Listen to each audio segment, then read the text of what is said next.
I have been trying. I mean, I have really, really been trying with this. Uh, Ever since Star Trek Discovery first came out, I mean, even before when I first heard about it, I was skeptical, but I was hopeful. I was really, really hopeful that, they would bring something worthwhile. And while the series has some really excellent visuals, this story is consistently mediocre garbage that never seems to want to stop. Ever. So Star Trek is on season 4, just finished. I just finished watching it. Star Trek Discovery season 4. Or as it's come to be comically known now, STD. But I mean, it falls into the same category it has done with the all previous 3 seasons of it. There's never anything new, there's never anything more interesting. It is always just the same old with this series. Now, Michael Burnham, this is her here, Michael Burnham, captain of the Discovery. I rather like her as captain. I rather like her as a captain. I rather like her demeanor and all of that. But I don't like the story around her. And I think sometimes that plays too much into it and makes her kind of very unlikable character. She comes off sometimes a little too wooden because of the story surrounding her. I mean, they just basically took her. Then they had it like she was Earth, and then they slapped it on that she was raised on Vulcan and made her Spock's sister that you never heard about before. It was just a whole confused mess. But other than that, as I said before, she's not a bad character. She really isn't a bad character. These people, however, are not good characters at all. Except for Michael, who's somewhat passable, the rest of them need to be fired out a freaking torpedo tube. These people are so bland and awful. All of them. I mean, at first Saru was somewhat passable, but oh God, boy. I mean, you literally feel nothing when you look at any of them. They try to pull off this thing with Tilly and make her all, enjoyable and one and the other, but you don't really care after a while. Because the majority of them are just horrible. Really, really horribly done individuals who just serve no purpose other than to be a racially diverse group of people who are just absolutely racially diverse and sexually diverse groups of people who are just absolutely bloody annoying. Absolutely annoying. So, now, season 3, the main plot of season 3 has to do with the DMA. This is it here. The DMA is a dark matter anomaly that is going around tearing apart space, mining boronite, something a species outside of the galactic barrier, that's outside the Milky Way barrier, that they've classified as the 10C. They sent the DMA to mine the boronite that they need. Now, this proved to be a really interesting plot point. It set up a number of different things. 1, new technology. 2, new alien species. 3, engaging story. And 4, it serves as basically a bridge to blend all these things together and move forward. Did we get any of that? No. Absolutely not. Now, Booker has his planet Quasion destroyed by the DMA. While it was mining, it destroys his planet. Now this is a tragic event, and clearly the man gets very emotional, very distraught. He wants to stop the DMA at any cost. I mean, you should stop to think to yourself to say for a moment, how does somebody deal with losing their entire world? Clearly you're going to be pissed, clearly you're going to be angry, clearly you're going to want revenge, and you're going to want a whole number of different things. His motivation makes sense. And when it's discovered about the 10C and all of this, he wants to launch a way to destroy the DMA power source, to stop it from, to stop this is the DMA power source. He wants to stop to launch a device to stop the DMA power source, so the DMA can't do any more damage. And a number of different people in and out of the Federation agree with him, but ultimately Starfleet decides to go a different way. In comes Tucker. Rowan Tucker, he's supposed to be some genius who have some knowledge of all kind of thing and this and that and the other. He has a plan to take out the DMA power source, and he teams up with Booker to do it. But his motivation for doing so is so unbelievably flicking shallow, because apparently he was held hostage for some years ago by the Emerald Chain. And while he was held hostage, he meets some next scientist fella who they say is his friend, but you're seeing in the picture the two of them lie down there kind of running simulation. So I don't know if it's his friend, his boyfriend, whatever, I don't know. But here the drama behind it. Alien man here tells him about some supposedly existent alternate universe, that some other alternate universe that his people believes to be paradise. Now, Tucker ends up escaping from the facility without him. And then a little while after that, big explosion, all kind of thing, and he thinks this fella has gone to that place. And he wants to follow him. But the only way to get there, to use enough power, he needs the DMA device, the power source of the DMA, to power it.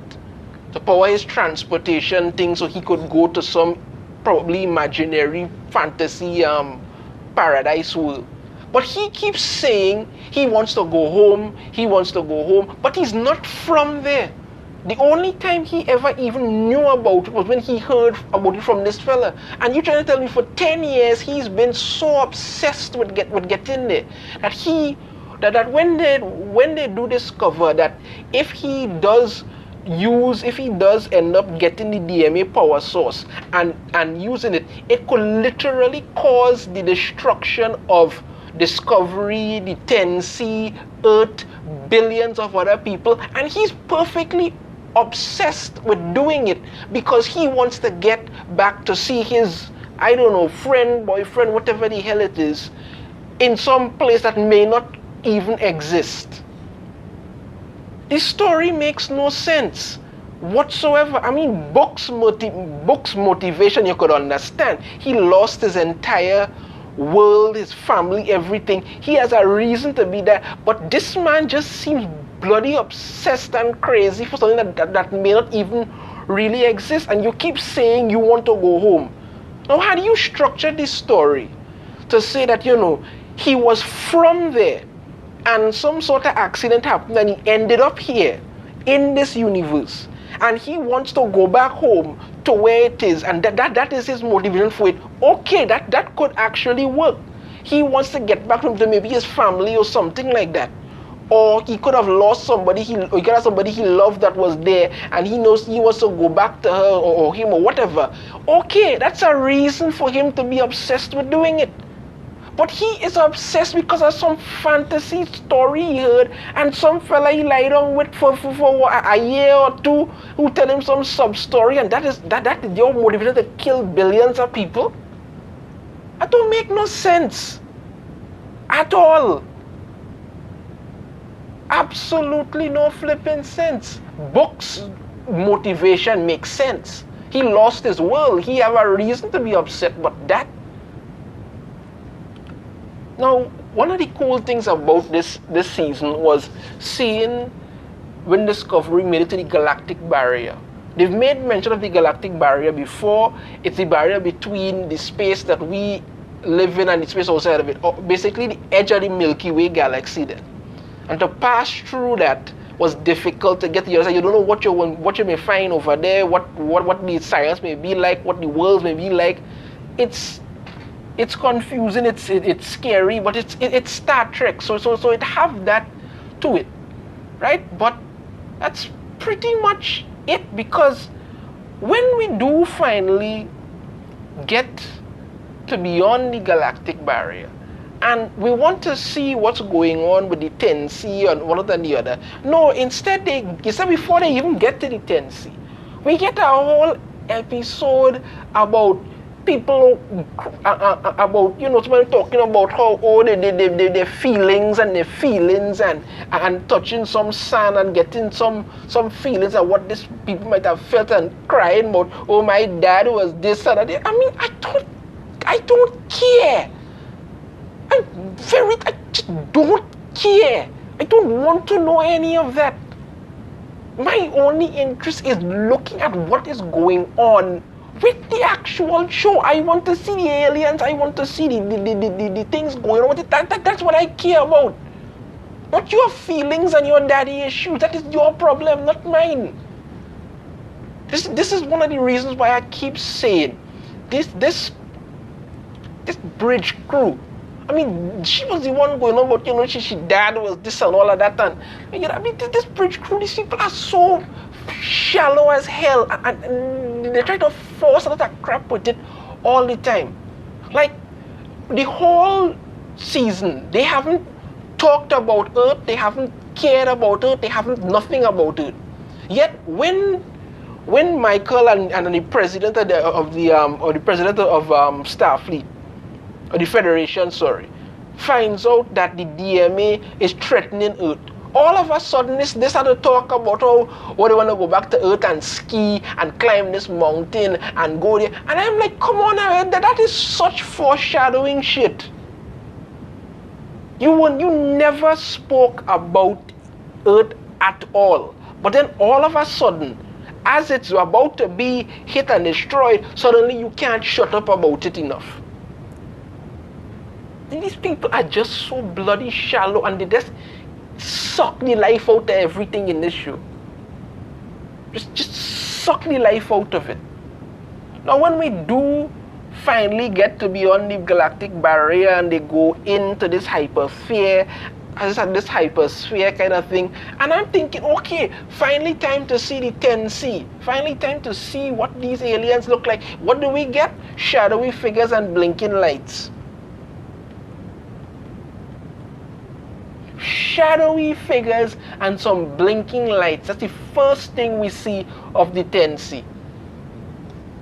These all-powerful alien life forms that have technology that you can't even fathom, and could create something that like the DMA and send it across the galaxy. But this is what we see. This is what we see of the 10C. And then finally we get a somewhat better look of them, like some giant insect-looking thing or whatever the hell it's supposed to be. I mean, you could have spent more time and effort, putting more time and effort into the actual alien life forms rather than just touchy-feely nonsense. I mean, this season felt like a total rehash of every other season. It starts off with giving you a taste of an interesting story. You say to yourself, okay, this seems really good, I want to see what's going on, and then falls flat miserably. Even here, Star Trek Discovery finishes season 4 with a disappointing finale. Again, exactly every season they do this. There's no drama, there's no build-up, there's no nothing. They just pen out the same crap and act like you're supposed to be happy about it. I mean, Saru and the Vulcan president starting a little thing. That was pretty okay. I mean, I'm happy for Saru there, but come on now, man. Come on now. Yes, it's the Vulcan president here. They just had a little thing. But that's not an issue. Yeah, here they are together. Not a bad thing with it. Now, this I don't understand. Another example of them forcing something here. You have the Admiral and Tilly. They stayed behind to try and make sure all these shuttlecrafts and things get away and try and buy some time to defend Earth as best as they could. But these are two people who have never interacted before. Never. Yet all of a sudden, you have them there having a little drink of whiskey and talking about their problems. And I'm like, these people never should have. And you're trying to force a bonding moment that just falls flat. It doesn't feel like anything of substance. It doesn't feel like anything to be interested in. It just feels dead on arrival. Absolutely dead on arrival.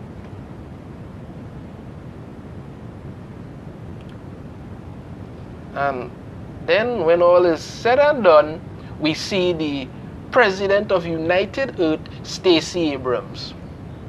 Because you can't keep your leftist politics out of it. Now, I mean, there have been famous people who have, been on Star Trek over the years. The Rock was there, a few others. Okay. But when you bring your people who are in politics and you are showing to yourself that, listen, I mean, Stacey Abrams is currently running for governor of, I think, Texas or Georgia. Running for Georgia. And, she's a well-known leftist. And you brought her in to play the president of United Earth. You pretty much saying, listen, my loyalties lie here. And that should not be in a show like this. But once again, they have to push this woman power nonsense and push it so they're showing their leftist ideas and what it is they're actually going for. And what you're supposed to just sit down, shut up, and take. You're just supposed to sit down, shut up, and take it. I mean, why you couldn't get Barack Obama to do ask him to come in to do a cameo as president of Earth? He was an actual sitting president for 2 terms. Come on. But no, you bring Stacey Abrams in. Because why? Star Trek Discovery has to make sure they have all the women up at the front and probably one man stand up there, because this is what it is. The show centers around this woman power nonsense that they push to the front and completely obliterate anything about this show. Star Trek used to be something you could sit, it had such interesting stories, character developments every season. My first outing with Star Trek was Star Trek Generation with Captain Picard. Then I got to find out about, the original Star Trek with Kirk and all these things. But each episode had a story. It built on itself. You weren't pushing your ideological nonsense. You were telling good stories and it was fascinating. But now you have the technology to really expand on it, to really show things. And rather than do that, you keep pushing your woman power, let's hug and feel crap, ruining every season of this show. I said to somebody recently, Star Trek Discovery has good visuals, but the stories always fall dead flat, and this is no different when it comes to this. You have an interesting idea, you have an interesting concept you start off with, and then it fails miserably. 13 episodes totally wasted. I mean, you know a show has to be really bad when I am sitting there watching the last episode and I'm thinking to myself, oh my God, when is this going to be over, boy? I'm just not interested anymore. Because it just wasn't. And that was the last episode. I started to get disinterested in it long before that. The last few episodes felt like it was just going through emotion, like somebody was just phoning it in.